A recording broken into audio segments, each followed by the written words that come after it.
Hello everyone and Mr. Hanafi. I am Khairuman Aryatama Abdul Aziz and I am wait my student number is 25017313. Oh yeah. I want to explain to you guys based on my understanding of linguistic. So, linguistic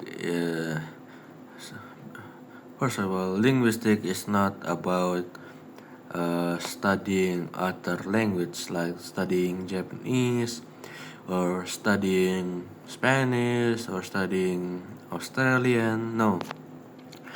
So linguistic is not just studying one or three language, but it's about understanding what our language have in common. Yeah. Uh, so that's that, and let's go on to the next topic.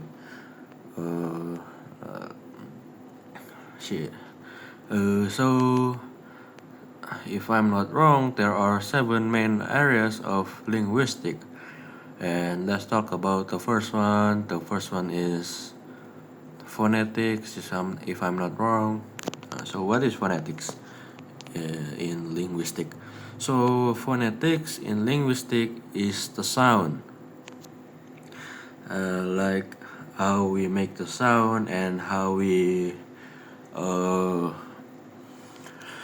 hear them.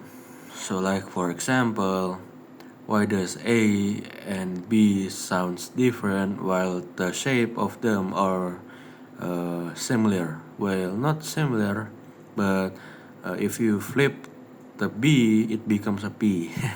So yeah, that's that. And then let's move on to the next one. Wait, phonetics. Alright, so let's talk about phonology. So, what is phonology exactly means? So, based on my understanding of phonology, phonology is the sound system in linguistic. So, like, depending on how one person say it or you say it, uh, it it makes a new meaning. Like the way you pronounce it, uh, it has a different meaning. So if you guys still don't understand what I mean, let's talk about it.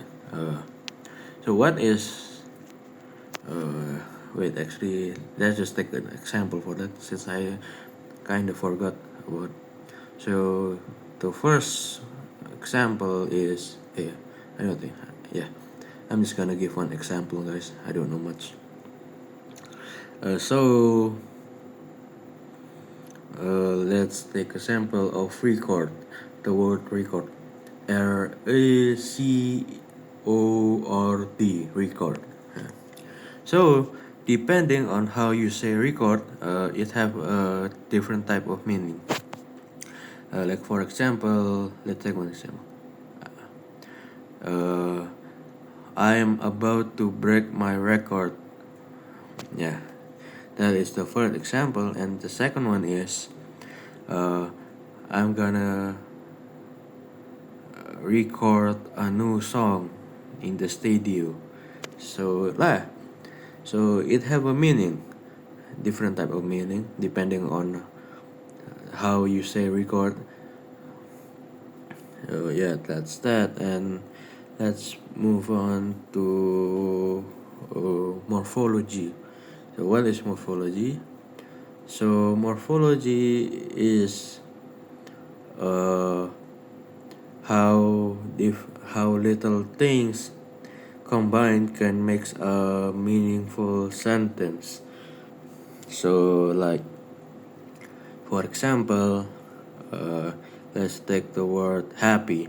Happy means joy, joyful things, emotion of pure happy. Yeah, I think I'm right.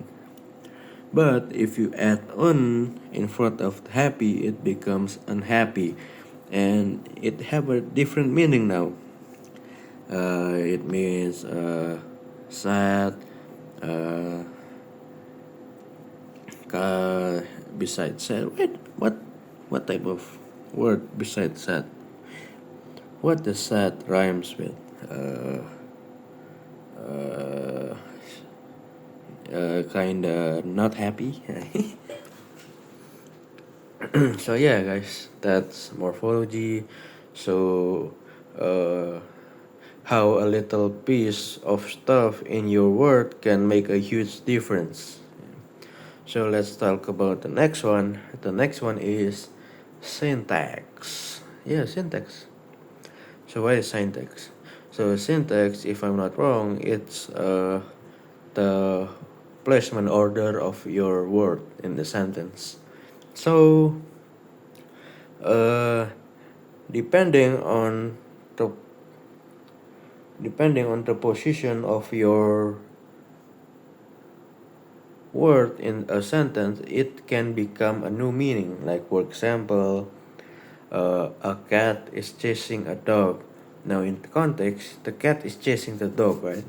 But if you switch the cat and dog placement, it becomes a new word. The dog is chasing a cat. So yeah.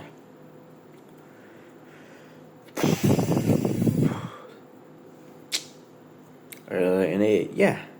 So that's that.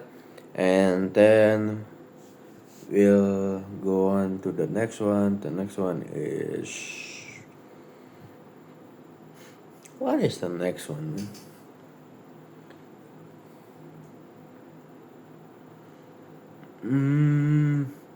What's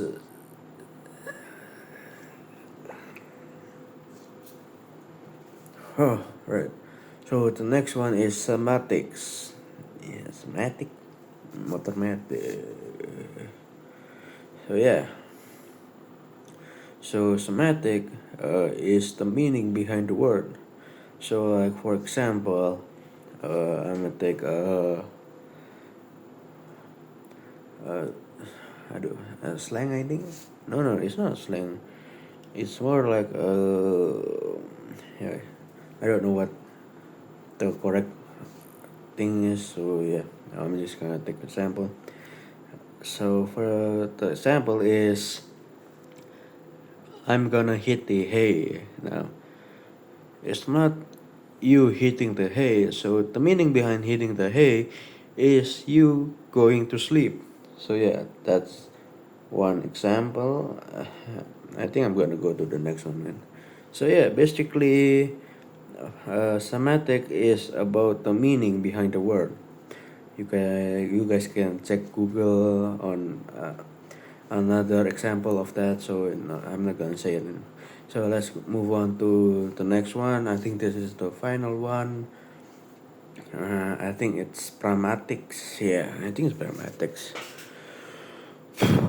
So pragmatics is similar to semantic, but the difference is the pragmatics have a different meaning